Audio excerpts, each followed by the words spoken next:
Welcome to my YouTube channel. My name is Coach Andres with Coaching with Andres. Ladies, thank you for tuning in. Today we're going to talk about a very powerful, touchy subject. And it's brought to my attention with a lot of my clients and comments before. And it's a very common situation or a problem that I've noticed. So I want to make sure I not only bring some respect, but also I don't want to come off insensitive in any way of me just being, direct. You know how my videos are. You know how my approach is. But just be upfront about things, but in a constructive, productive, positive way to help to bring some insight on things. So this video, this topic is, Coach, why am I always attracting unavailable men? Unavailable men. Well, it's a good question. So before we get into some tips, I'm going to really appreciate your subscription because it's free. And again, I want to help build this community to help talk about all kinds of topics, bring all kinds of insights on every single situation in the dating world. If I don't know it, I'm going to learn it. And if I know it, I'm going to share it. So help me out to build this up so we can help more people in any situation they need.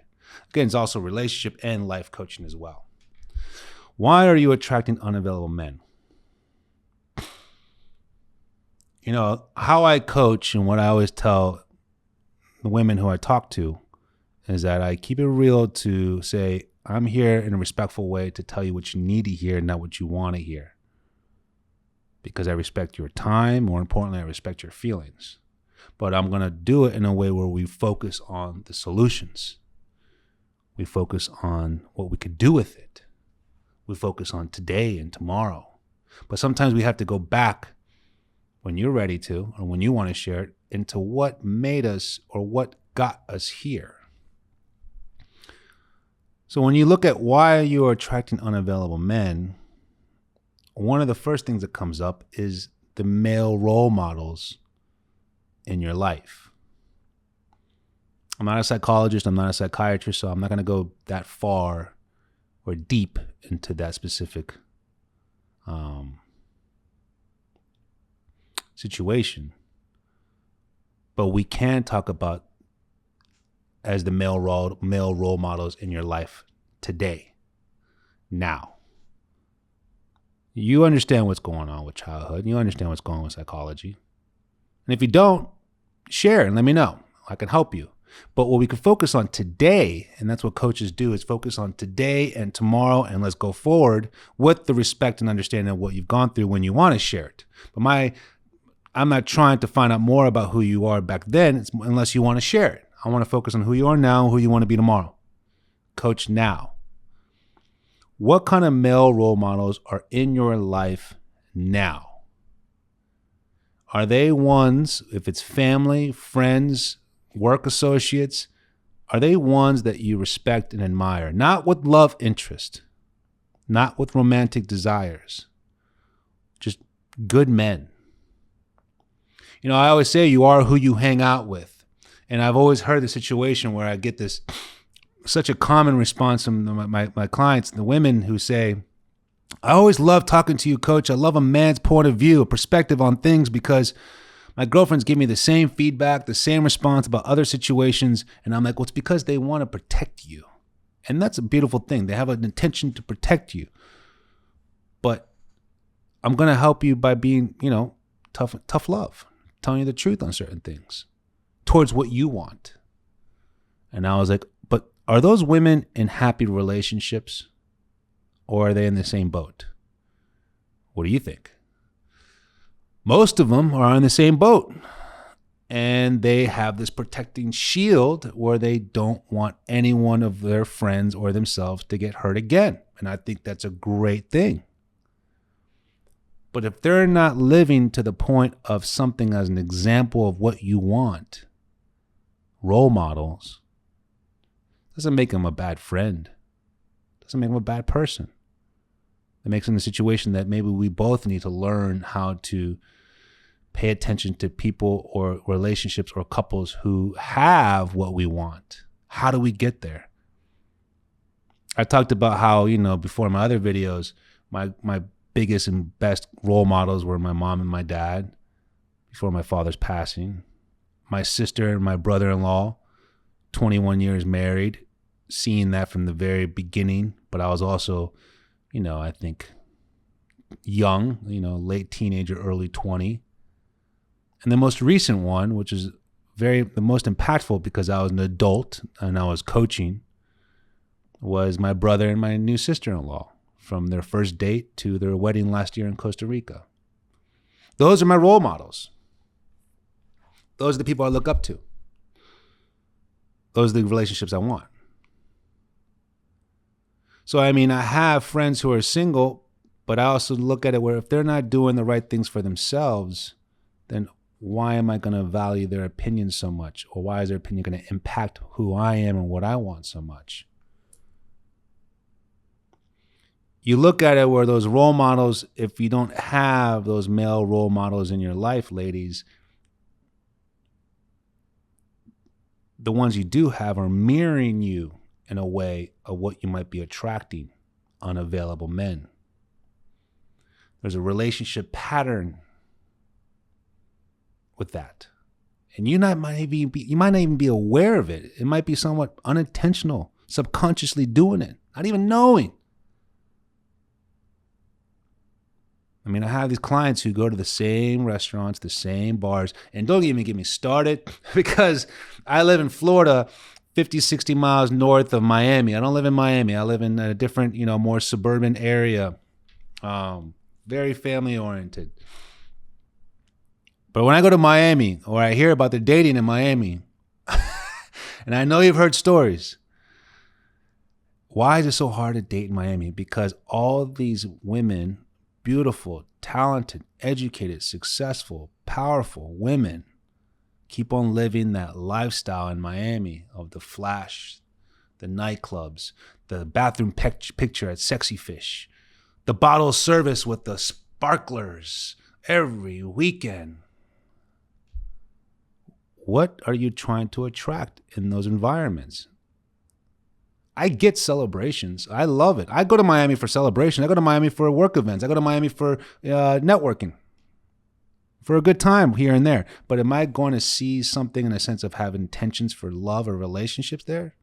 No. Sorry. Because there's that ego. There's that superficial shallowness. And why I'm trying to help so much is that if you want different results, it requires different actions. What role models are in those areas every weekend? Once in a while, I'd love to. I'll buy you the first drink. I'll get the sparkler from the store. I love a good time. Don't get me wrong. Trust me.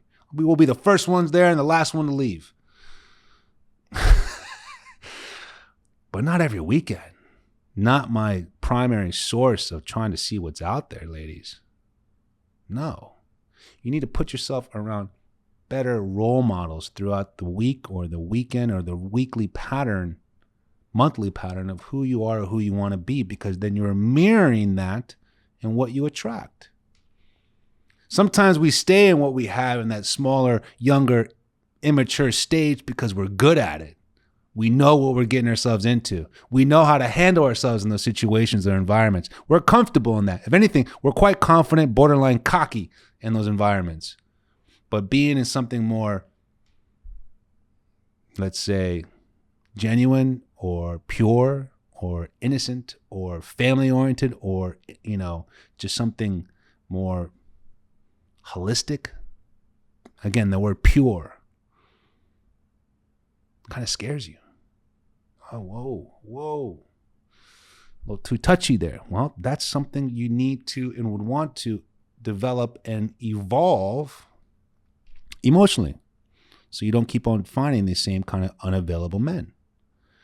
That's part of like the whole pedestal we talk about, in a sense where, you got to look at it. Everyone's on a pedestal, right? Everyone's, especially in Miami, everyone's at the tallest pedestal I've ever seen in my life. But are they there emotionally and mentally? They probably are there physically. No, don't get me wrong. Financially, probably there too.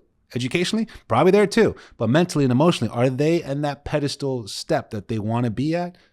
Or are they basically always getting in their own way, self-sabotaging themselves because it's scary, it's uncomfortable, it's nervous, it's vulnerable. It's a lot of sensitive things I don't know if I want to discuss or pay attention to or grow from. If you're attracting unavailable men, ladies, that's meaning that you are keeping yourself unavailable for something within yourself. It's a reflection of you. And we don't have to go back to so deep, touching subjects of childhood unless you want to, but we can start with who are you hanging out with and what specifically are the male role models in your life. Hang out with what you want. Other married couples, other fathers and wives who have, kids have kids, grandparents. Always be around that environment, because then you learn and you start to value things differently. Number 2. Well, if number 1 is male role models and who you are, who you hang out with, number 2 is right next to it. Creating new relationships, creating new role models. Why not? I'm here. I'm here to help you. If you want some guidance in this, go to Coaching with Andres. I'm here to help you. And I always tell the ladies who I talk to on the phone and video calls and emails, as a male coach to the women, I was like, listen, I'm kind of like your cool uncle that you never had. We're going to keep it real. Keep it real and have some fun, tell some jokes, and talk about some certain specific goals for you. I'm not your dad. First of all, I'm too young, but I'm not your dad where you feel like you're going to get in trouble. So screw that. I'm not your brother, so there's no competitive rivalry or sibling things going back and forth. I'm not your ex-boyfriend. I'm your uncle where you can keep things real. I'm your uncle who's going to hold you accountable and responsible in a fun, cool, productive way towards what's your goal in relationships and love. Create new role models. Learn. Observe them. Develop new patterns, because that's that emotional pedestal step that maybe we all haven't taken yet, because I'm very comfortable in the club. I'm very good on the dating app. I know how to handle myself in the high-end restaurant, but somewhere like pure and intimate and family-oriented, no, that's a little, I don't know about that. If I'm not all dressed up, I can't be me. You should be able to be you everywhere and anywhere. Create new role models. Number 3, and the last one, but I have a part 2 on this. Again, I said it before in the first part. We're going to touch back on that, is that there's a part of you that's unavailable. And that's okay. That's okay, because there's a part of all of us that's unavailable. So you're not alone. So let's not play the victim.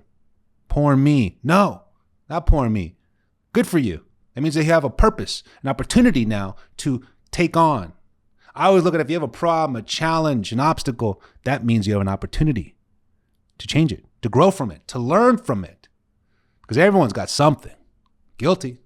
But that gives you a chance, especially with the outlook of saying, now I realize there's a part of me that's unavailable.